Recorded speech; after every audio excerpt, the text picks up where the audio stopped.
நம் ஆண்டவர் இயேசு கிறிஸ்துவின் நாமத்தினால் மகிழ்ச்சியும் சமாதானமும் நம் அனைவரோடும் இருப்பதாக.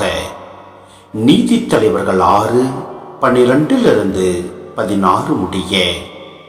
ஆண்டவரின் தூதர் அவருக்கு தோன்றி, வலிமைமிக்க வீரனே, ஆண்டவர் உன்னோடு இருக்கிறார் என்றார். கிதியோன் அவரிடம், என் தலைவரே, ஆண்டவர் எம்மோடு இருக்கிறார் என்றால் ஏன் இவையெல்லாம் எமக்கு நேரிடுகின்றன? ஆண்டவர் எம்மை எகிப்து நாட்டிலிருந்து வெளியே கொண்டு வரவில்லையா என்று கூறி, எங்கள் தந்தையர் எமக்கு வியந்துரைத்த அவரது வியத்தகு செயல்களை எல்லாம் எங்கே? இப்பொழுது ஏன் ஆண்டவர் எம்மை இப்படி கைவிட்டு விட்டார்? எம்மை மிதியானரின் கைகளில் ஒப்படைத்து விட்டாரே என்றார்.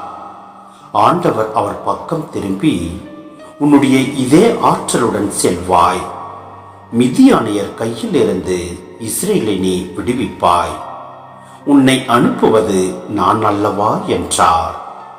கிதியோன் அவரிடம், என் தலைவரே, எவ்வழியில் நான் இஸ்ரேலை விடுவிப்பேன்? இதோ மனசையிலேயே நலிவுற்று இருப்பது என் குடும்பம், என் தந்தை வீட்டிலேயே நான் தான் சிறியவன் என்றார்.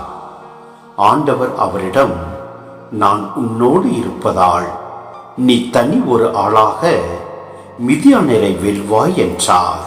சிந்தனை: இதே இலக்கிய வடிவம் மோசே முதல் மரியா வரை விவிலியத்தில் கூறப்பட்டுள்ள அனைத்து அழைப்பு நிகழ்வுகளிலும் காணப்படுவது குறிப்பிடத்தக்கது.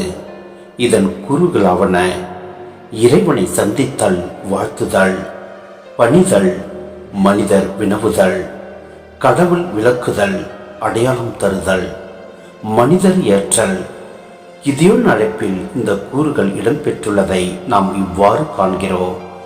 இறைத்தூதர் கிதியோனுக்கு தோன்றுகிறார், வாழ்த்துகிறார், பணிகிறார். கிதியோன் அச்சத்துடன் வினவுகின்றார். எனவே நம் ஒவ்வொருடைய வாழ்விலும் இதே நிகழ்வுகள் நிகழ்கின்றன. ஆனால் நம் ஆண்டவரின் வார்த்தை கேட்டு அதன்படி நாம் செயல்படுகின்ற போது இதே போன்று நம்மிலும் இருந்து நம்மை செயல்படுத்துவார், வழிநடத்துவார். ஆமேன்.